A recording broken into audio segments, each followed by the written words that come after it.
오늘은 성탄주일이며 사무총회 주일이기도 합니다. 하나님께서 한 해 동안 저희들 하나님의 은혜로 지켜주시고 또 오늘까지 이렇게 인도하신 하나님의 은혜에 감사하며 한 해를 마무리하고 또 내년 새해를 준비하는 그런 귀한 시간이기도 합니다. 그러면서 성탄주일인데, 성탄절은 우리의 마음을 참 따뜻하게 하는 그런 절기 가운데 하나가 바로 성탄절입니다.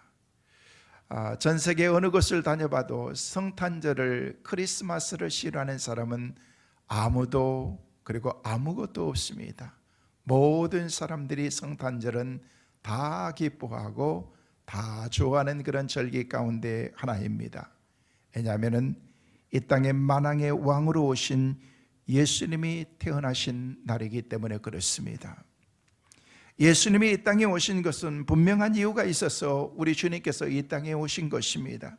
그것은 우리들에게 기쁨을 주기 위한 것입니다.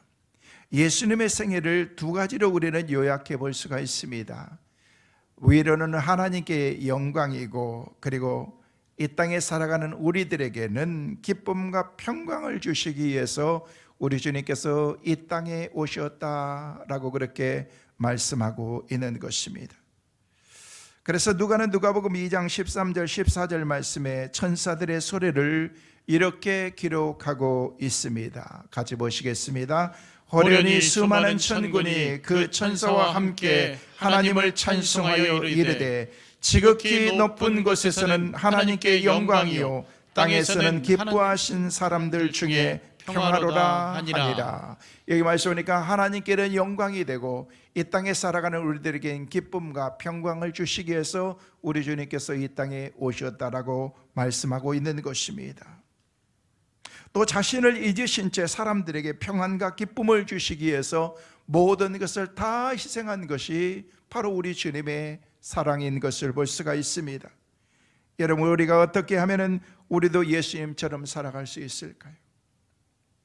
피조물의 영광은 하나님께 영광을 돌리는 것인데, 저와 여러분이 가장 큰 기쁨을 누리면서 어떻게 하면 하나님께 영광이 되고 또 많은 사람들에게 기쁨과 평강을 줄 수 있는 그런 삶을 살아갈 수 있겠는가? 어떻게 이것이 가능합니까? 그것은 바로 주님의 마음을 우리가 갖는 것입니다. 주님께서 가지셨던 그런 그 마음을 우리의 마음속에 간직하고 우리도 주님처럼 살아가는 것입니다. 그때 우리가 주님께서 주신 그런 하나님의 은혜 가운데 주님을 헤아리고 주님이 사셨던 삶처럼 우리도 비슷하게 살아갈 수가 있기 때문에 그렇습니다. 그래서 빌립보서 기자는 빌립보서 2장 5절 말씀에 우리에게 이렇게 말씀하고 있습니다. 함께 보시도록 하겠습니다. 너희 안에 이 마음을 품으라. 곧 그리스도 예수의 마음이니. 너희 안에 품어야 될 마음이 바로 예수 그리스도의 마음이다라고 그렇게 말하고 있습니다. 오늘 예배에 참석하고 영상을 통해서 예배하고 있는 여러분 모두 여러분 마음속에 예수 그리스도의 마음을 품고 살아가시기를 주의 이름으로 축원합니다. 우리 마음속에 가져야 될 마음이 바로 예수 그리스도의 마음이라는 것입니다. 예수님의 마음을 품을 때 우리는 하나님께 영광을 돌릴 수 있는 삶을 살 수 있고 또 우리 안에도 기쁨과 평강을 우리가 누리면서 살아갈 수가 있다는 것입니다. 주님이 이 땅에 오신 성탄절은 우리에게 그래서 기쁨과 즐거움이지만 어떤 의미를 생각하면 하나님 편에서 보면요, 희생과 사랑이라고 말할 수가 있습니다. 내 삶의 모든 것을 다 희생한 것이 바로 성탄절이기 때문에 그런 것입니다. 우리 하나님께서 인간의 몸을 입지 않으셔도 되고 인간이 거하는 그런 그곳에 내려오시지 않아도 되는데 하나님께서 우리를 사랑하셔서 그 사랑의 증표로 우리 주님께서 성탄의 주님으로 우리 가운데 오셨다는 것입니다. 성탄절에 아름다운 이야기가 있어서 여러분에게 소개해 드립니다. 아직 돈의 가치를 잘 모르는 어린아이가 언니에게 줄 성탄절을 준비하기 위해서 이곳저곳을 이렇게 쇼핑을 하는 가운데에서 보석가게 앞을 지나가게 되었습니다. 보석가게 앞을 지나가는데 진열대 앞에 이렇게 진열되어 있는 그런 예쁜 목걸이를 보면서 이 어린아이가 저 목걸이를 언니에게 사줬으면 좋겠다라는 그런 마음으로 무작정 그곳에 문을 열고서 들어갔습니다. 그리고 그 사장인 아저씨에게 얘기하기를 아저씨 이 선물 주세요 라고 얘기를 하는 거예요. 그래서 누구에게 주려고? 라고 얘기했더니 저희 언니에게 선물을 주려고요 라고 그렇게 말하는 것이었습니다. 저는 엄마가 없어서 언니가 저를 키워서 엄마와 같거든요. 언니에게 줄 크리스마스를 선물 찾고 있었는데 이 목걸이가 꼭 마음에 들어요. 언니도 너무너무 좋아할 것 같아요 라고 그렇게 말하면서 자기가 가지고 가는 그런 돈을, 큰 보따리에 쌓여있는 그 돈을 그 가게 주인에게 딱 내미는 거였어요. 궁금해서 그 가게 주인이 그 보따리를 풀렸는데 거기에 풀어져 있는 그런 그 안에 있는 그런 돈들이요, 구겨져 있는 저금통에 들었던 그런 종이돈과 그리고 수북히 쌓이는 그런 동전이 가득했던 것입니다.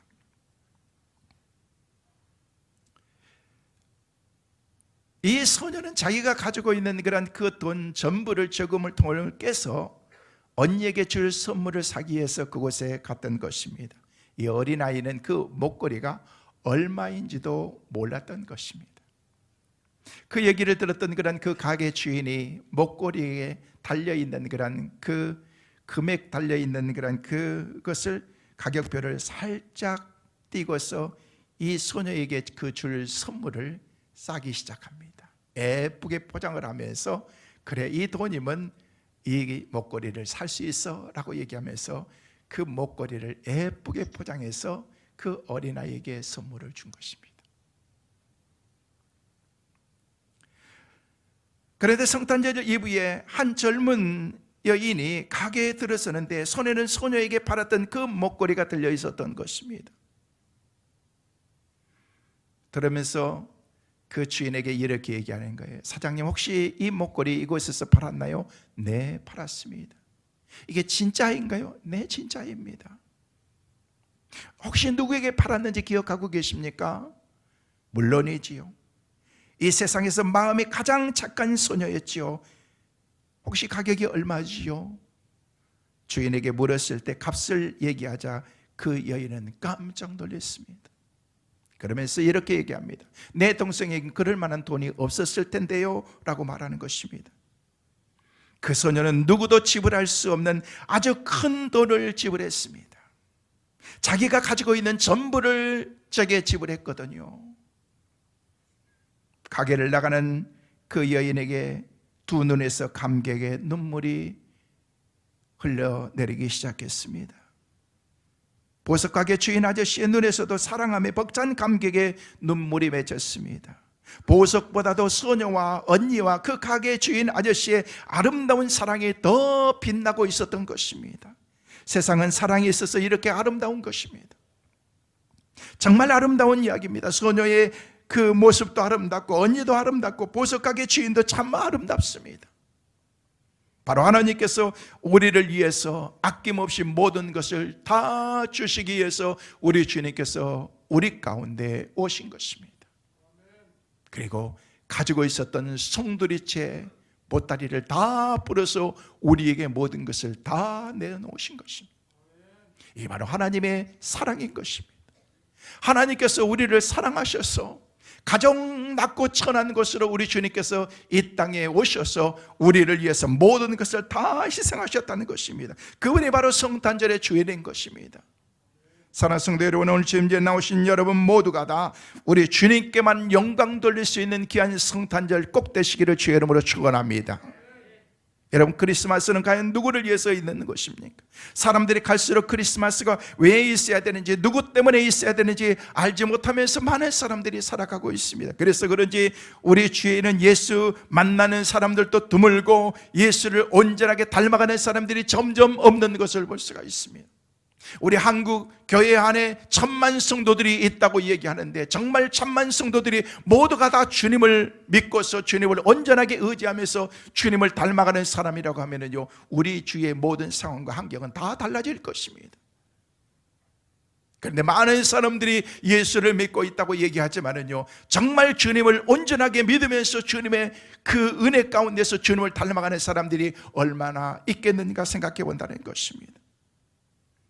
예수님을 닮은 사람도 찾아보기 힘든 그런 세대 속에서 우리가 살아가고 있습니다. 예수님이 태어날 당시에도 예수님을 만났던 사람들은 극히 드물었습니다. 동방 박사들, 그리고 양을 치던 들에 있는 목자들, 몇 사람의 외에는 주님을 만났던 사람들이 거의 없었던 것입니다. 예수 그리스도의 모습과 함께 성탄의 주님으로 오셨던 그 주님의 모습, 이 모습을 연결해 보면 왜 주님께서 이 땅에 오셨고 우리는 어떻게 살아야 되는지에 대해서도 우리가 답을 얻게 되는 것입니다.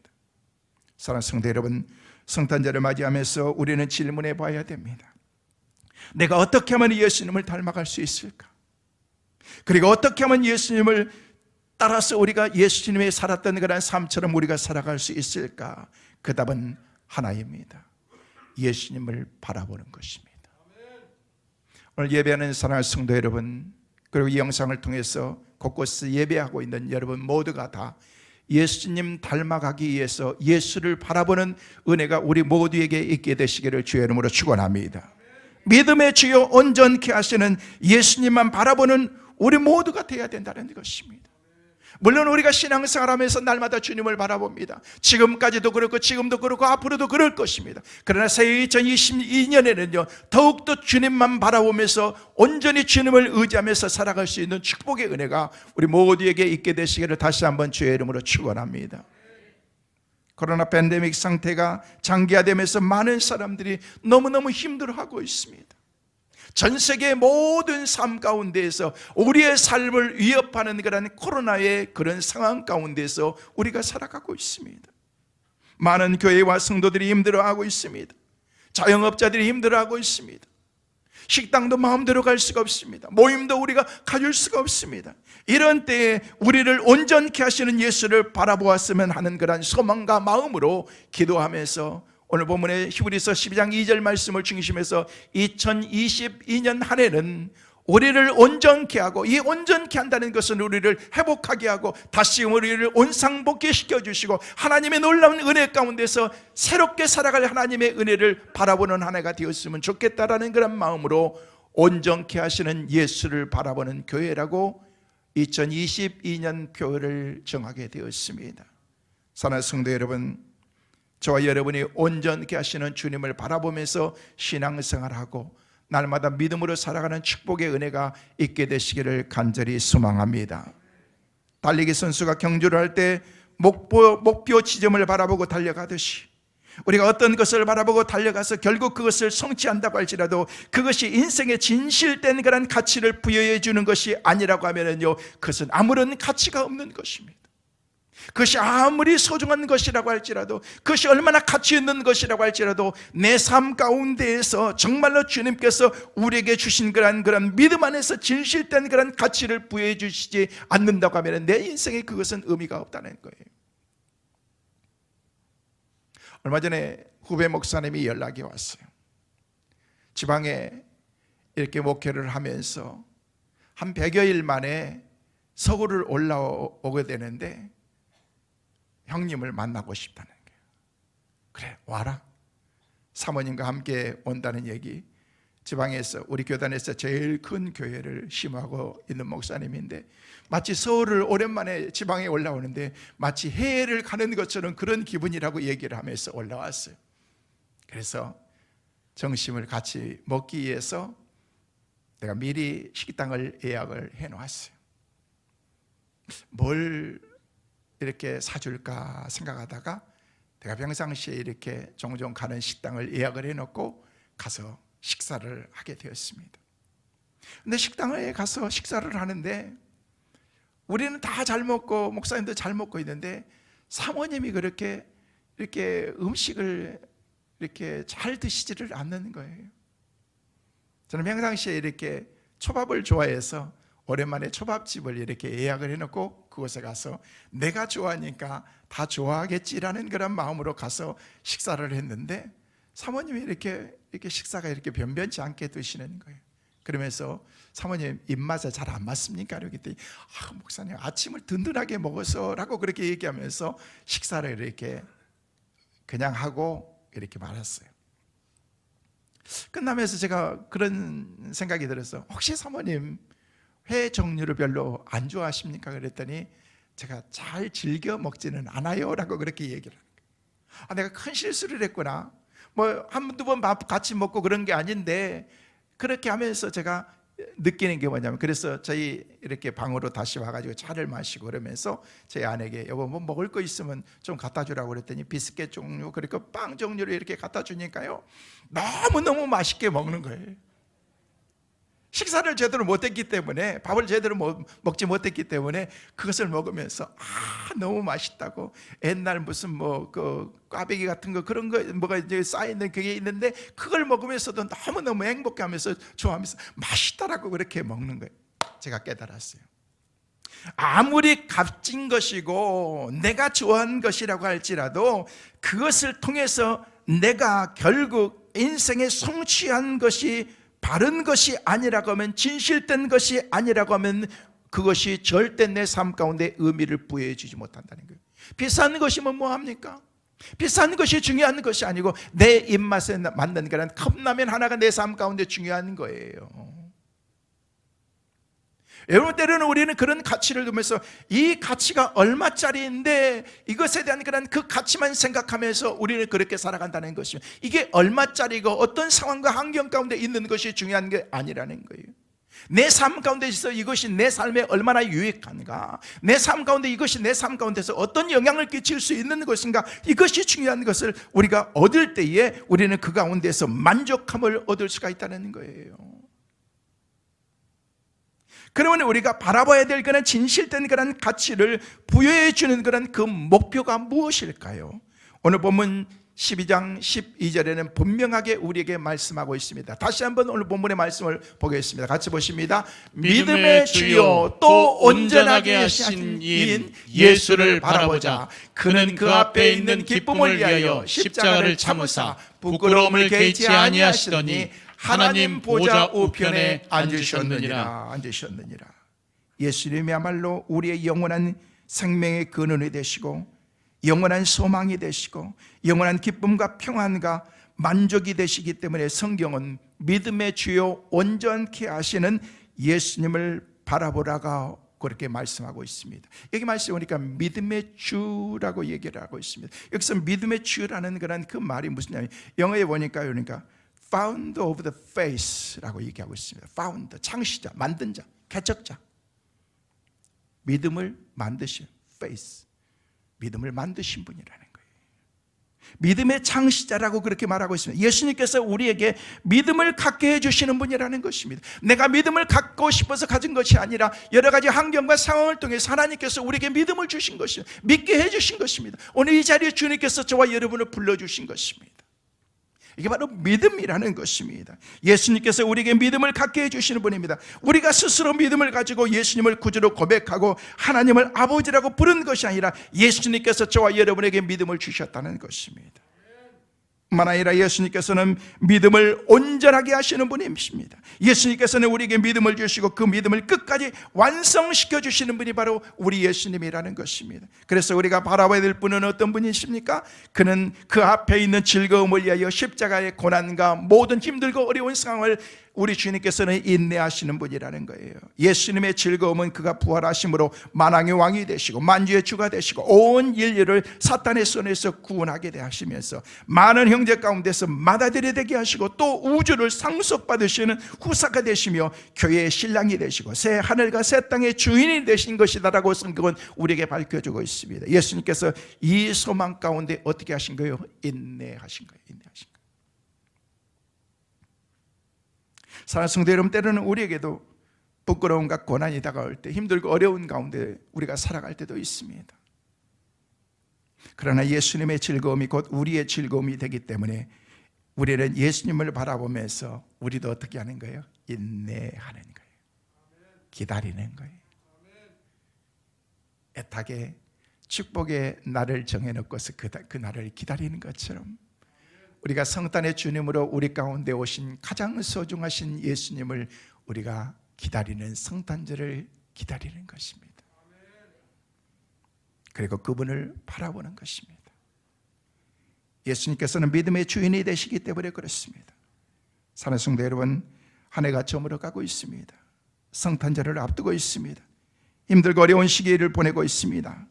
그러나 남은 시간도, 그리고 올 한 해도, 내년 2022년도 지금까지 주님을 바라보셨던 그 믿음을 가지고 우리를 회복시키시고 우리를 온전케 하실 그 주님을 바라보면서 살아갈 수 있는 축복의 은혜가 우리 모두에게 있게 되시기를 주의 이름으로 축원합니다. 오늘 안가에 갔더니요, 벽에 그런 글이 적혀 있는 것을 보았습니다. 몸이 1000양이라면 눈은 900양이다. 안가기 때문에 그렇게 얘기했을 거예요. 몸이 1000양이라고 얘기하면은 눈이 900양의 가치를 가지고 있다는 것입니다. 눈의 소중함을 말하는 것입니다. 우리들은 이 소중한 눈을 가지고 일평생 동안 잠을 자는 시간 외에는 모든 사람들이 끊임없이 뭔가를 보면서 우리가 살아가고 있습니다. 그 눈으로는 무엇을 보느냐에 따라서 우리의 삶이 많은 영향을 받게 되는 것입니다. 눈으로 보는 것의 가치를 이렇게 말해도 될 것 같습니다. 인생의 삶이 1000양이라고 하면 눈으로 보는 것은 900양이다라고 그렇게 말해도 과언이 아닐 것입니다. 왜 그렇습니까? 내 눈으로 내가 무엇을 보는가에 따라서 하나님의 축복과 저주가 거기서 결정되기 때문에 그런 것입니다. 내 눈으로 내가 보는 것에 따라서 성공과 실패가 거기서 결정되기 때문에 그렇습니다. 내 눈으로 보는 것에 따라서 행복과 불행이 그 가운데서 결정되기 때문에 그런 것입니다. 눈으로 무엇을 볼 때 단순히 보는 것으로 끝나지 않고 보는 것에 따라서 마음이 움직이고 그 마음에 따라서 우리의 삶과 행동이 달라지고 우리의 인생이 달라지기 때문에 그런 것입니다. 사랑하는 성도 여러분, 이번 한 주간 살아가시면서 믿음으로 모든 것들을 보는 은혜가 있게 되시기를 간절히 소망합니다. 부정적으로 보지 마세요. 아름답게, 어제 내리는 그런 눈을 보면서 아름답다, 그냥 힘들고 어려운 그런 상황 가운데 있지만 모든 것이 아름답다, 사람들을 보면서 긍정적인 모습을 보고 아름다운 모습을 보면서 이번 한 주간 살아가기 위해서 힘써 보십시오. 다른 사람 여러분 그냥 저 사람은 저래서 틀렸고 이 사람은 이래서 싫고 그렇게 보지 마시고 그 사람의 장점을 보세요. 장점이 훨씬 많습니다. 좋은 점을 보면서 긍정적인 모습을 보면서 그러면은요, 여러분의 마음이 아름다워질 것입니다. 저는 제 마음이 아름다워지기를 원하고 있습니다. 그리고 여러분의 마음도 아름다워지고, 그리고 이 말씀을 접하고 있는 그런 곳곳에 흩어져 있는 모든 사람들의 마음도 아름다워지기 위해서 좋은 것 보세요. 긍정적으로 생각하면서 믿음의 눈을 가지고 이번 한 주간도 살아가시기를 주의 이름으로 축원합니다. 덴마크라는 그런 나라가 있습니다.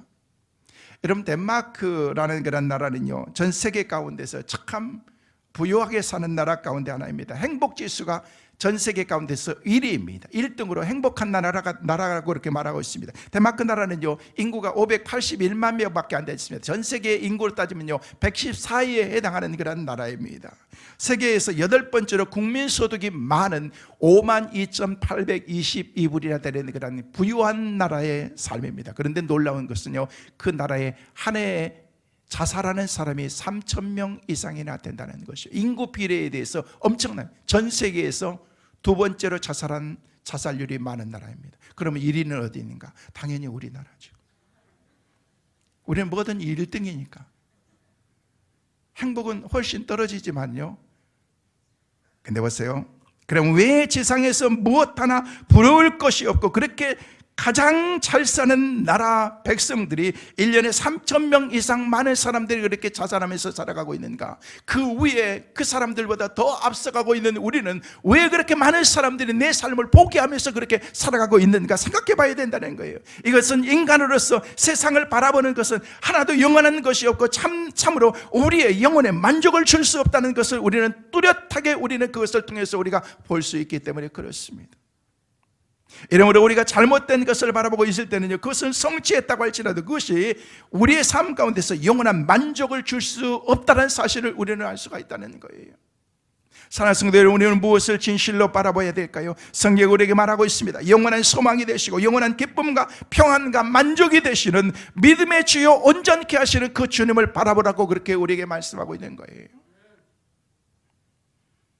부귀와 영화, 권력, 청춘, 이 모든 것을 바라본 사람들은 그 어느 인생의 시점에서 절망하고 말았습니다. 그러나 예수를 바라보는 사람들은 일생을 살면서 영혼까지 결코 실망시키지 아니하시는 그런 그 주님 앞에서 우리의 삶의 만족을 누리면서 우리가 살아가고 있기 때문에 그렇습니다. 예, 우리는 예수를 바라보는 것이 실망을 가져오지 않을까요? 왜 우리가 예수를 바라봐야 될까요? 예수를 바라볼 때 우리가 살 수 있기 때문에 그렇습니다. 저는 여러분의 가정이, 여러분의 신앙이, 우리 교회가, 우리나라와 민족이 살아나는 은혜가 있기를 간절히 소망합니다. 답은 하나입니다. 예수 바라보는 것입니다. 생명 되신 주님을 바라보는 것입니다. 여러분, 인간적으로 소외당하고 멸시받았던 그런 사람들 가까이에 가지도 못했던 그런 마리아는 주님의 발꿈치 아래에서 주님을 바라봤던 것입니다. 삭개오는 먼 거리에서 뽕나무에 올라가서 주님을 바라봤다라고 성경은 우리에게 말하고 있는 그의 신분에 걸맞지 않습니다. 멋지지 않는 그런 모습입니다. 그러나 내가 주님을 바라봐야 되겠다는 그런 그 일념으로 그런 뽕나무에 올라갔던 것입니다. 사람들의 말에나 사람들의 어떤 그런 야유에 그것에 개의치 아니하고 온전히 내가 주님을 바라봐야 되겠다는 그런 일념으로 주님의 발밑으로 내려가서 주님을 바라봤던 것입니다. 그래서 히브리서 기자는 오늘 보았던 그런 1절 바로 위에 있는 그런 1절과 2절의 말씀 가운데서 우리에게 그렇게 말씀하십니다. 함께 보도록 하겠습니다. 이러므로 우리에게 구름같이 둘러싼 허다한 증인들이 있으니 모든 무거운 것과 얽매이기 쉬운 죄를 벗어버리고 인내로써 우리에게 앞에 당한 경주를 경주하며 믿음의 주요 또 온전하게 하시는 이인 예수를 바라보자. 그는 그 앞에 있는 기쁨을 위하여 십자가를 참으사 부끄러움을 개의치 아니하시더니 하나님 보좌의 우편에 앉으셨느니라.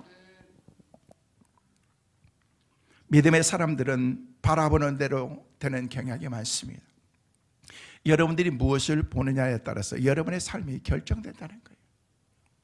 늘 다시 말씀드리지만, 반복해서 말씀을 드리지만, 믿음으로 보는 은혜가 있기를 간절히 소망합니다. 믿음의 눈을 가질 수 있기를 바랍니다. 내 마음에 믿음의 마음을 가질 수 있기를 바랍니다. 그래서 모세는 출애굽하는 백성들 가운데서 지도자 12명을 뽑아서 정착해 살게 될 가나안 땅을 희망의 눈으로 정착하고 정찰하고 바라보고 오라고 얘기했습니다. 저 땅은 우리가 가야 될 땅이다. 너희들이 가서 그것을 보고 와라. 부정적인 것을 보고 오라고 그렇게 말하지 않습니다. 우리가 가서 볼 땅이기 때문에, 우리가 살 땅이기 때문에 보라고 얘기한 것입니다. 그래서 모세는 꿈에도 그리던 가나안을 바라보면서 민수기 27장 12절 말씀에 그렇게 말씀하고 있습니다. 여호와께서 같이 보십니다. 여호와께서 모세에게 이르시되 너는 이 아바림 산에 올라가서 내가 이스라엘 자손에게 준 땅을 바라보라. 이 아바림 산에 올라가서 먼 곳에서 우리가 바라봐야 될, 우리가 거하게 될 그런 그 땅을 바라보라 말하고, 스데반 집사는 유대인이 던졌던 그런 돌에 맞아서 순교하는 그 순간 성령이 그 삶 가운데 충만하게 임하면서 사도행전 7장 56절 말씀에 우리에게 그렇게 말씀합니다. 같이 보십니다. 말하되 보라, 하늘이 열리고 인자가 하나님 우편에 서신 것을 보노라. 네, 여기서 보았다라고 얘기하고 있어요. 뭘 본 거예요? 하늘을 본 거예요. 예수님을 본 것입니다. 우리는 바라봐야 되는 게, 바라보면 돌에 맞으면서도 기뻐하면서 살아갈 수가 있습니다. 힘들고 어려운 가운데서도 말할 수 없는 그런 처절한 그런 고통 가운데서도 그 가운데 희망을 바라보면요, 하늘을 바라보면, 주님을 바라보면요, 그 안에서 주신 그런 하나님의 은혜를 우리는 경험하면서 살아갈 수가 있다는 것입니다. 여러분, 이스라엘 백성들이 모세에게 얼마나 야유하며 비방하며, 모세 당신은 우리가 죽을 것이 없어서 광야로 우리를 데리고 와서 광야에서 죽게 만듭니까? 항복합시다, 다시 돌아갑시다 라고 얘기합니다. 그러나 모세는 오직 하나님께만 모든 것이 있다는 사실을 알면서 그는 온전하게 하나님만 바라봤던 것입니다. 애굽의 병거와 군사들을 뛰어넘어서 천지와 만물을 지으시는 하나님을 바라봤던 것입니다. 이때 모세가 한 말이 출애굽기 14장 13절 14절 말씀에 우리에게 그렇게 기록하고 있습니다. 같이 보십니다. 모세가 백성에게 이르되 너희는 두려워하지 말고 가만히 서서 여호와께서 오늘 너희를 위하여 행하시는 구원을 보라. 너희가 오늘 본 애굽 사람을 영원히 다시 보지 아니하리라. 여호와께서 너희를 위하여 싸우시리니 너희는 가만히 있을지니라. 이 말씀 보니까 내 삶 가운데에서 구원을 베푸시는 하나님을 보라는 거예요. 구원은 뭐예요? 살리는 거예요. 우리를 회복시키는 거예요. 그 하나님을 보라고 그렇게 말하고 있습니다. 너희는 동요하지 말고 하나님만 바라보라는 것입니다. 애굽군대도 바라보지 말고 병고도 바라보지 말고 환경도 바라보지 말고 오직 너희를 구원하신 하나님을 바라보라. 이게 참된 믿음이다 라고 그렇게 말씀하고 있습니다. 나를 바라보면요 모든 일에 한계가 있어서 더 이상 앞으로 나가지 못합니다. 환경을 바라보면 의심이 생기고 불안해서 살아갈 방법이 없습니다. 그때 우리가 주님을 바라보면요 주님께서 우리 가운데 기적을 베풀어 주시는 것입니다. 하나님의 은혜를 우리 가운데 베풀어 주시는 것입니다. 그래서 믿음의 주여 온전케 하시는 그 주님을 바라보라 라고 그렇게 말하는 것입니다. 아프리카 최남단에 가면요 아프리카 공화국이 있습니다. 연방정부의 자치령으로서 오랫동안 백인들이 그 나라를 정권을 잡고서 그 나라의 주인들인 그런 흑인 70%가 넘는 그런 많은 사람들이 흑인들을 노예로서 그냥 구속하면서 살았던 그런 그 삶이 그들에게 있습니다. 아프리카 가니까요 그 사람들이 백인들을 굉장히 싫어하더라고요. 그리고 동양 사람인 우리가 가니까요 동양 사람들을 많이 좋아한대요. 그 사람들이. 왜냐하면요 마치 일제 억압 가운데 억압받고 힘들고 어려웠던 과거들을 생각하면요 백인들은 보기만 해도 싫다는 거예요. 여러분 흑인 힘들고 어려운 그런 비참한 그런 흑인의 삶을 살아가면서 많은 사람들이 비참한 그런 인생을 살아가면서 흑인 인권운동을 하다가 백인 정부에서 26년간이나 감옥에 갇혔던 우리가 잘 아는 넬슨 만델라라고 하는 그런 그 사람을 알고 있습니다. 젊은 나이에 감옥에 들어가서 무려 26년 동안이나 그곳에서 있다가 나중에 자유의 몸이 되어서 자기 나라 돌아가서 다시금 그가 세계 최초 흑인 대통령으로 그가 재직하게 되고 귀한 일들을 감당하는 것을 우리는 알고 있습니다. 그러면서 그는 감옥에 있으면서 정말 힘들고 어려운 한 평밖에 누우면 딱 될 만한 그런 그 공간에 살면서도 희망을 잃지 않았다는 것입니다. 많은 사람들이 병으로 그리고 삶을 포기하면서 그곳에서 죽어가는 사람들이 많이 있었지만은 만델라는요 살아서 훗날 남아공을 위해서 우리나라를 위해서 내가 뭔가를 해야 되겠다는 그런 그 마음을 가지면서 그의 비법은 자서전에 다음과 같이 기록하고 있습니다. 감옥에서 중노동을 하러 나갈 때 사람들은 원망스러운 마음으로 질질 끌려갔다. 그러나 감옥에서 중노동을 하러 나갈 때 매일 끌려 나갈 때 나는 하나님께 감사했다. 감옥 좁은 곳에 들어 앉아있는 곳보다 끌려 나가서 중노동을 하다도 저 푸른 하늘을 바라보고 나무를 바라보고 대기에 숨 쉴 수 있는 그런 공간이 있다는 것은 내게 복된 일이니까 나는 감사하다라고 그렇게 생각했다는 것입니다. 나중에 그가 남아공 대통령이 되어서 이제 모든 삶을 자기가 주관하고 있을 그 상황 가운데에서 그런 말하기를 우리 남아공은 무지개 나라다. 무지개 나라. 빨주, 노초, 파, 남보 무지개 각 색깔이 있는 것처럼 각가지 색깔을 가진 사람들이 사는 것이 바로 우리나라다. 그 얘기는 뭐예요? 백인도 있고 흑인도 있고 동양 사람도 있고 우리도 있고 타민족도 있고 다 더불어서 우리가 살아가야 된다라고 얘기하면서 우리는 함께 더불어서 살아가야 된다라는 마음을 가졌다는 거예요. 이게 뭐예요? 사랑의 마음인 거예요. 원수를 갚는 것이 아니고 미워하고 증오로 그 사람들을 대하고 내가 힘이 있기 때문에 힘으로 그 사람들을 누르는 것이 아니라 사랑의 마음으로 그 사람들을 끌어안고 살아가는 것입니다. 그런 믿음으로 모든 것을 바라봤고 주님을 의지하는 그런 그 마음이 그에게 있었기 때문인 것입니다. 성도 여러분 말씀을 맺습니다. 오늘은 성탄절입니다. 주님이 오신 성탄 주일이기도 합니다. 우리가 그 구원의 주님 예수님을 바라보면은 그 어느 해보다 기쁜 성탄절을 우리가 맞이하게 될 것입니다. 그 주님이 우리를 살리기 위해서 회복시키기 위해서 축복을 주시기 위해서 우리 주님께서 이 땅에 오셨습니다. 지금도 앞으로도 그리고 새 2022년에도 오직 그 주님 믿음의 주여 온전케 하실 그 주님을 바라보면 믿음과 소망과 사랑과 같은 하나님이 주신 보배로운 마음을 갖게 될 것입니다. 삶의 놀라운 은혜를 경험하게 될 것입니다. 이번 한 주간 여러분이 실천해야 될 말씀이 있습니다. 사랑의 눈으로 모든 것을 보십시오. 긍정의 마음을 가지고 모든 사람들을 대하십시오. 그리고 오직 예수님만 바라보면서 살아갈 수 있는 축복의 은혜가 있기를 간절히 소망합니다. 본문의 말씀을 따라서 이번 한 주간 예수 그리스도를 바라보면서 살아가는 삶의 지혜자, 또 믿음의 성공자들 다 될 수 있기를 주님의 이름으로 축원합니다.